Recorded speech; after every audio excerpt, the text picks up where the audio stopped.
भोले भंडारी। आज दिनांक 19 अगस्त 2023 है। आज की देववाणी जनवाणी मंगलवाणी मैं ईश्वर अल्लाह गॉड भाई गुरु बुद्धम महावतार बाबा जी सभी महान आत्माओं को नमन करता हूँ। हे ईश्वर, तू सबका भला कर, उन सबको सद्बुद्धि दे, क्योंकि बुद्धि की वजह से ही वे लोग हम लोग पाप करते हैं। इसलिए ऐसा अवसर ही मत दे, कोई न कोई ऐसा रास्ता निकाल जिससे कि इस पृथ्वी पर इतने भयानक चीत्कारें नहीं निकले।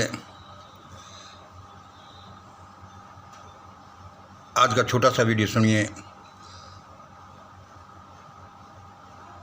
मिशन ग्रेट इंडिया की महान भारत यात्रा के क्रम में हमारी टोली राजस्थान, हरियाणा, पंजाब इन 3 स्टेट्स की यात्रा पर है।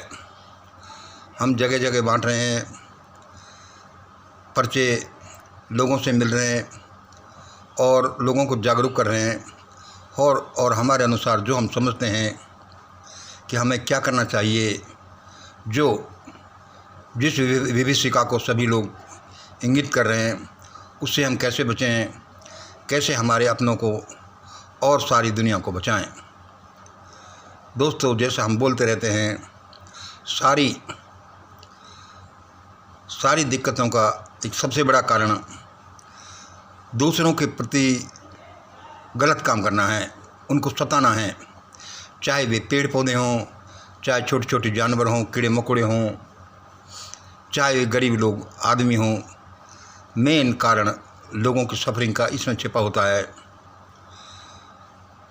अब जो आजकल चल रहा है भारत में या दुनिया में, यहाँ ये समझ लो कि जंगल राज चल रहा है। जो सबल हुआ वह बस कसर ही नहीं छोड़ता। अपना पेट भरो, अपनी गोदामें भरो और दूसरों को मरने दो। यही सब जगह चलता है। भारत में तो हद ही हो गई। भारत में गरीब, भूखे, नंगे लोगों को, एक बार कमज़ोर लोगों को या डिफीटेड लोगों को, हराए हुए लोगों को ऐसे अंधे कुएं में कूप में धकेल दिया कि बाद में वे उठ ही नहीं सकें, उनकी पीढ़ियाँ भी नहीं उठ सकें। और एक बार समझ में आता है कि कोई युद्ध होता है, दुश्मनी होती है, तो लोग अपना बदला लेते हैं। लेकिन भारत में तो ऐसा हुआ है कि एक बार उनके साथ जाति करने के बाद उन्हें भूल ही गए और उनको मानव पुत्र तो क्या, उनको पशु से भी गई बीती अवस्था में मानने लगे। भारत में जो तकलीफ़ आ रही हैं वे इसी का परिणाम है।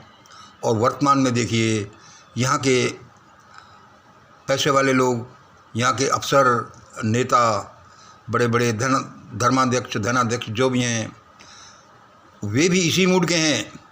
इसलिए भारत एक विशेष परिस्थितियों में, हालातों में, तकलीफ़ में फंसता जा रहा है। हमारा विचार है ये अभी और ऐसा चलेगा। अभी हमारे नेता लोग, देखो अखबारों में आज हमारे नेता लोग क्या one world, one nation, one government, one order इत्यादि की बात करते हैं। भाई ऐसा होना चाहिए। इसमें क्या है कि मेन हमारा जो इंटेंशन है वह बड़ा रोल अदा करता है कि हम किस उद्देश्य से, किस इंटेंशन से ये काम कर रहे हैं। तो चूँकि हम सभी जानते हैं कि इंटेंशन लोगों का, राष्ट्राध्यक्षों का अच्छा नहीं है, और लेकिन वे कमिटेड हैं अपने आप को दुनिया का बादशाह घोषित करने के लिए। तो ये बड़ी ही एक भयानक हालातों में दुनिया और देश फंसता जा रहा है। भारत की हालातें तो ज़्यादा बुरी हैं। यहाँ तो प्रकृति का प्रकोप तो चल ही रहा है। यहाँ पर आदमी से लड़ेगा, सिविल वार हो सकता है, भीषण और तरह की परिस्थितियाँ पैदा हो सकती हैं। इसलिए हम कोशिश करें कि ईश्वर के नियमों के साथ खिलवाड़ न करें, सभी को अपना जैसा समझें और सभी को जीने का अधिकार यहाँ पर दें। हम हमारे उद्बोधनों में ऐसा ही बोलते रहते हैं। आज जो हमारी मिशन ग्रेट इंडिया इस प्रोग्राम में निकली है, ऐसे ही हमारे श्री दीपक माने महाराष्ट्र वाले सांगली से और अपने साथियों के साथ में छोटी सी मिनी ट्रिप पर महाभारत यात्रा पर निकल रहे हैं। वे सांगली से मुंबई जाएंगे, फिर पुणे जाएंगे और वापस सांगली। तो इस तरह से छोटी छोटी आप यात्राएं कर सकते हैं, उसमें पर्चे बांट सकते हैं, लोगों को जागरूक कर सकते हैं और ग्रेट इंडिया डॉक्यूमेंट के पॉइंट बता सकते हैं उनको। छोटा छोटा सा काम करें तो ही बड़ा भला होगा। लोग शाकाहारी बनेंगे, लोग दूसरों की भलाई करेंगे, जियो और जीने दो के सिद्धांत को अपनाएंगे। ऐसा नहीं कि जियो और मरने दो, जो सिद्धांत भारत में चल रहा है। इसीलिए दोस्तों, आप भी इसको सभी करें। और श्री दीपक माने सांगली वाले और जो विवेकानंद अक्षय हैं, वे दोनों साथ जा रहे हैं। आप उन्हें सभी अपनी कॉन्ग्रेचुलेशंस दें कि वे इस काम को अच्छी तरह करते हैं और लोग भी करें। और ये रवि भाई और दूसरे लोग, कई लोग ऐसा करते रहते हैं, क्योंकि छोटे छोटे कामों से ही बड़ा काम बनता है।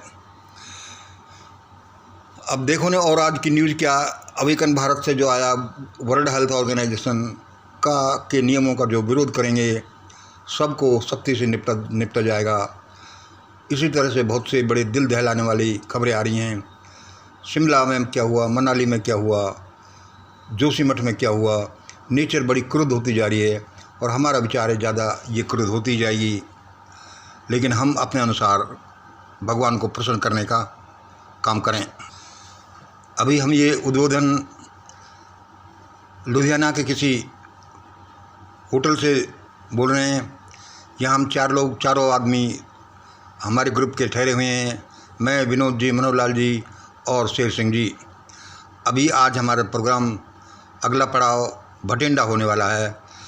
हम, यद्यपि वो 150 किलोमीटर है, हम धीरे धीरे यहाँ से जाएंगे, पर्चे बांटते हुए, लोगों से मिलते हुए, लोगों को समझाते हुए। ऐसा विचार है हमारा।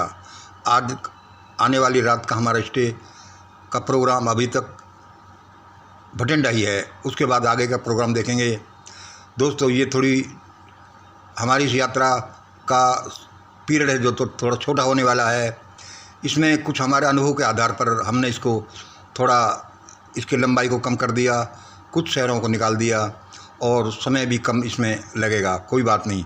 इसमें जो हमारे अनुभव हैं, ये हमारी अगली यात्रा में बहुत काम आएंगे। आप लोगों का बड़ा सहयोग मिल रहा है। ईश्वर आपका भला करेगा। इन्हीं शब्दों के साथ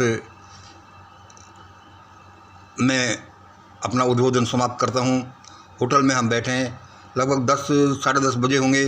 अभी हम चेकआउट का समय होगा, लगभग 12 बजे हम ये खाली कर देंगे। फिर हम यहाँ से भटिंडा के लिए निकलेंगे और जगह जगह अपना प्रचार करते जाएंगे। ये पंजाब में हम हैं इस समय, तो ये बड़ा सरसब्ज इलाका है, यहाँ बड़ी प्रॉस्पेरिटी है। ये देखने से हमें पता चला है कि देश में असल में बहुत धन है।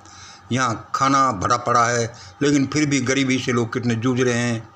कितने भूखे लोग हैं जो यहाँ तड़प कर जान दे देते हैं। अब हमें ऐसा लगा है कि भगवान कुछ करेगा।